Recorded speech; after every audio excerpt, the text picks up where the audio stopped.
welcome to Peng Chau, Lantau Island. So, pupunta kami ngayon guys sa dagat. Kasi low tide ngayon, maraming tahong ang makukuha namin.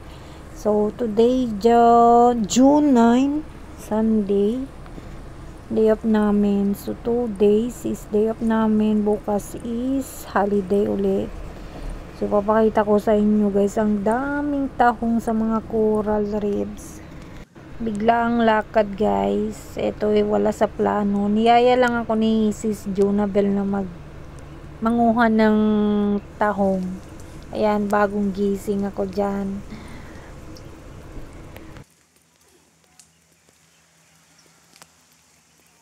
Mula sa bahay, 7 minutes lang. Sumakay kami ng ferry papunta dito sa Peng Chau. 7 minutes lang siya guys. So 650 HKD yung pamasahe. So doon banda yung yung mga shells dun sa may araw. So malapit na kami guys. Ay, ang saya-saya ang aking day. Oh, first time kong manguha ng talaba guys.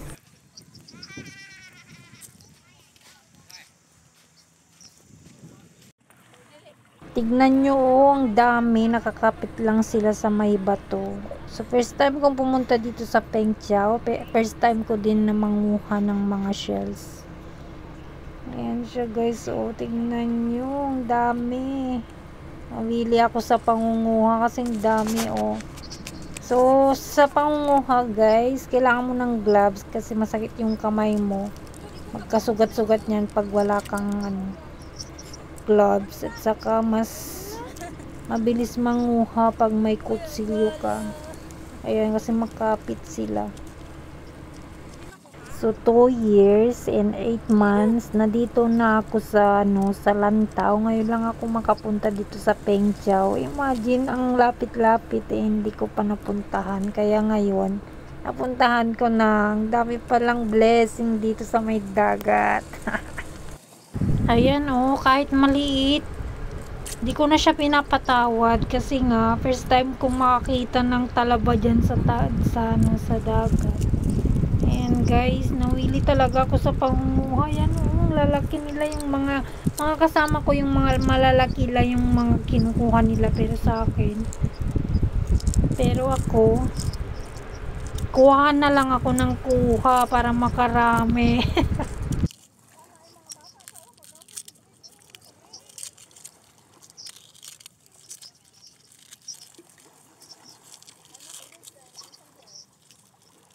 Nairot.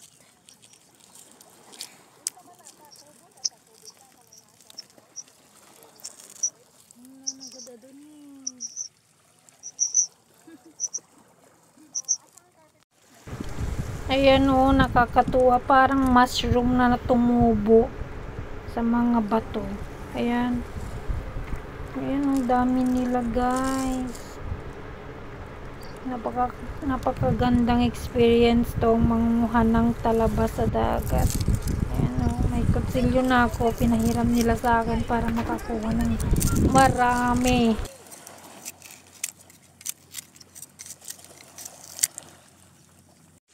Ayan, pawis na pawis si Kunyang. Pero enjoy na enjoy siya sa pangunguha ng tahong. Ayan yung mga kasama ko guys. Oh. Kahit mahirap, pinagpapawisan ka na. Pero ang saya guys. Ang sayang manguha ng mga tahong. Ayan, oh, pawis na pawis ako. Wala, nagmayat nga ta. Nakain-enjoy tagala ti tahong.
daming tahong guys.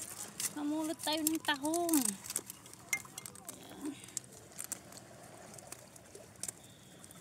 Ayan.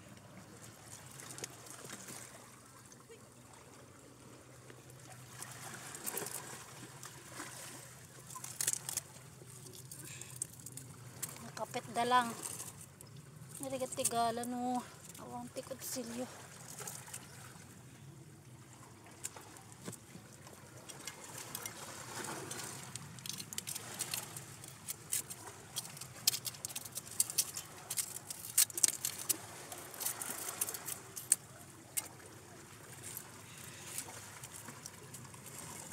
Naguma tayo titahong.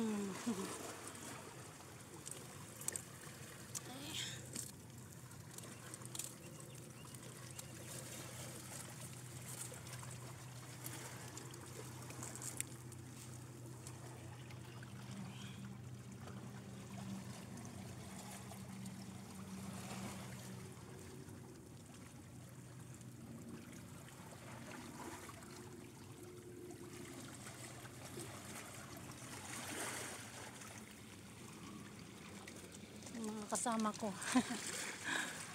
Yun sila.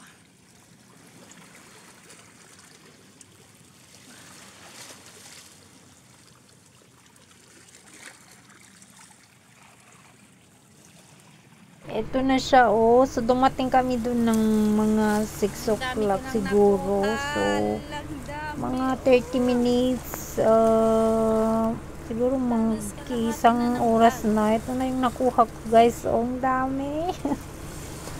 Sarap nito kasi fresh na fresh. Mahirap nga lang tanggalin yung mga nakakapit na bato.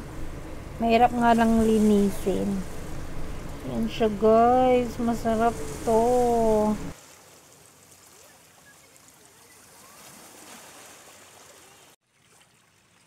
Taling eten. Nga pinaling etnak dito itahong.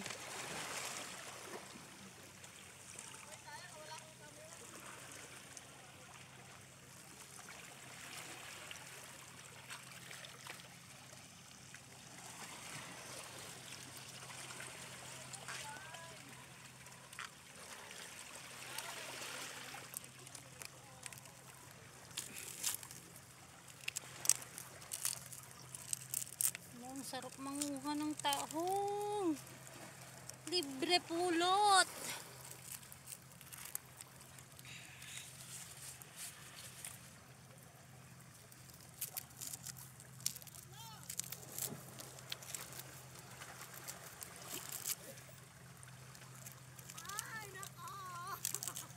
Naligo na sila.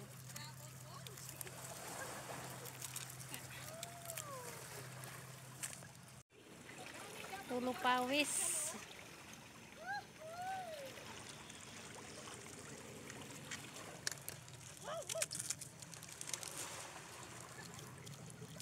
Manguha tayo ng tahong.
Ang daming tahong.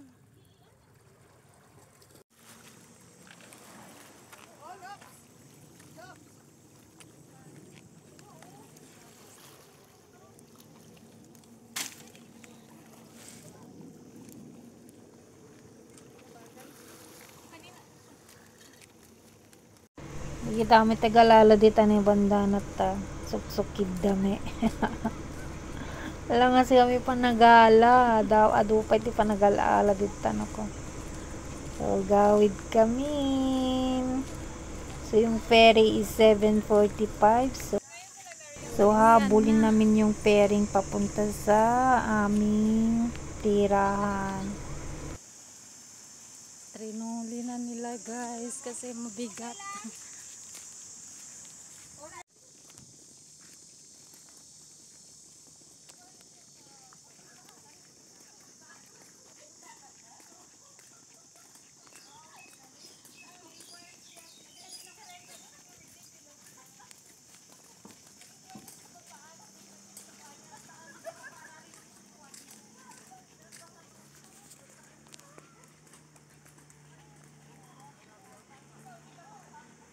Ang gaganda ng bahay, oh.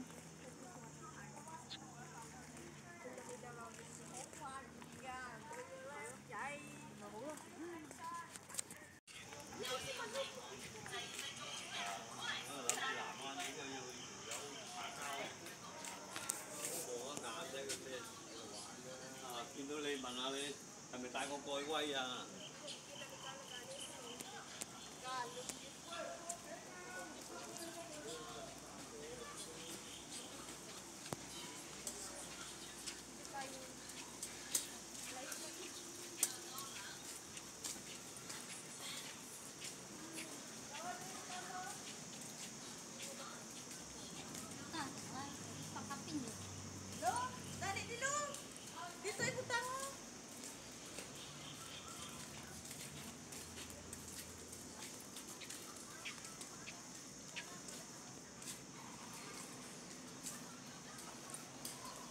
？Diyan ilagay.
So, ito na lahat yung mga nakuha ko guys. Yung iba, pinamigay ko sa mga friends, mga kapitbahay ko dito sa amin.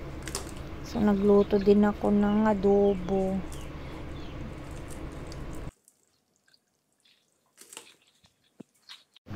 Ito lang yung nakayanan ko na linisin kasi maingay siya. Dito yung mga amo ko. Ayan, may crabs. Ayan, tahong for lunch dahil off pa namin kinabukasan.